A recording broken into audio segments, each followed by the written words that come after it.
नमस्कार, बहुत बहुत स्वागत है आपका नेक्स्ट 9 न्यूज़ में और मैं हूं आपके साथ राकेश कुमार। अलग-अलग पार्टियों की तरफ से अलग-अलग वादे किए जा रहे हैं और वादे इसलिए किए किए जा रहे हैं क्योंकि इस समय देश के अंदर लोकसभा चुनाव चल रहा है। और इन पर देखिए बीजेपी के द्वारा पहले घोषणा पत्र जारी किया जाता है। इसके अलावा और भी जो तमाम पार्टियां हैं वो अपना घोषणा पत्र जारी करती है और इन सब के बीच एक बड़ी खबर ये है कि टीएमसी ने अब अपना घोषणा पत्र जारी कर दिया है। हालाँकि टीएमसी जो है वो इंडिया गठबंधन का हिस्सा है और उसके बावजूद भी वो अपना घोषणा पत्र जारी करती है।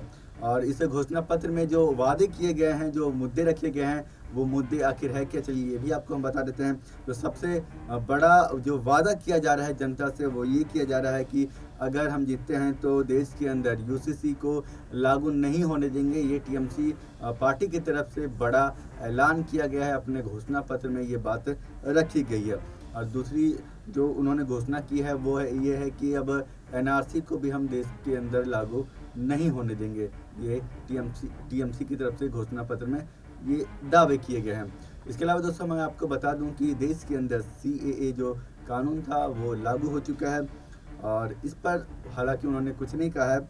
और इसके अलावा जो उनमें उन्होंने जो वादे किए हैं, अब उन वादों को भी जरा आप देख लीजिए कि ये जो बड़े वादे हैं और जो बड़े दावे कर दिए टीएमसी, वो दावे कौन से हैं, वो वादे कौन से हैं।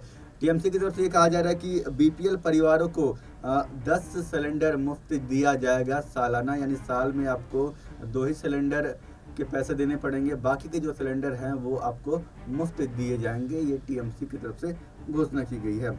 घर घर राशन, अब आपको कहीं पर भी जाकर राशन की लाइन में लगने की ज़रूरत नहीं है, क्योंकि वो ये दावा कर रही है कि हम आपको राशन घर के अंदर ही मुहैया कराएंगे।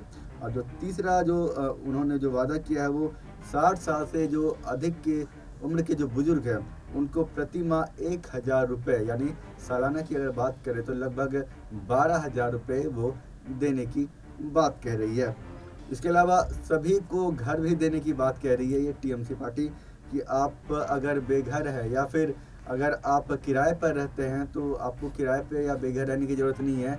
टीएमसी ये वादा कर रही है कि अगर आप हमें जिताते हैं तो हम आपको आवास देंगे, हम आपको घर देंगे। इसके अलावा हेल्थ से जुड़े मुद्दों को भी इसमें शामिल किया गया है और इस पर वादे भी किए गए हैं। आयुष्मान भारत, जो कि आपको पता होगा प्रधानमंत्री नरेंद्र मोदी की तरफ से इस समय देश के अंदर, देश के दुनिया ने भी इसका लोहा माना है कि आयुष्मान भारत जो वैश्विक स्तर पर जो चलाया जा रहा है वो सबसे बड़ा योजना है इलाज के नज़रिए से, क्योंकि आपको पता होगा कि 5 लाख तक का मुफ्त इलाज इस पर दिया जा रहा है। वह इन सब के बीच टीएमसी ये दावा कर रही है कि हम इसे डबल कर देंगे, यानी हम 10 लाख रुपए तक का मुफ्त इलाज आपको देंगे। ये टीएमसी की तरफ से कहा जा रहा है। और मनरेगा जिसका जो वेतन है वो इस समय तकरीबन 200 से 250 रुपये है प्रतिदिन, उसे टीएमसी कह रही है कि हम डबल कर देंगे, 400 रुपये कर देंगे अगर आप हमें वोट देते हैं तो। ये बड़े बड़े दावे किए जा रहे हैं, ये बड़े बड़े वादे किए जा रहे हैं ये टीएमसी की तरफ से। और हालांकि आप ये देखिए कि टीएमसी अभी इंडिया गठबंधन का हिस्सा है और इंडिया गठबंधन में और भी जो तमाम पार्टियां हैं वो भी अपना मैनिफेस्टो यानी चुनावी घोषणा पत्र जारी करते हैं। हालांकि इस घोषणा पत्र में महिलाओं को लेकर ऐसे कोई बड़े वादे या बड़े जो दावे हैं वो नहीं किए गए हैं। तो कैसे लगी ये तमाम जानकारी आप हमें कमेंट्स में लिखकर ज़रूर बताइएगा। साथ ही हमारे चैनल को आप सब्सक्राइब कर लीजिए और फिलहाल के लिए मुझे दीजिए इजाज़त। देखते रहिए नेक्स्ट 9 न्यूज़। आप सभी दर्शकों का बहुत बहुत धन्यवाद।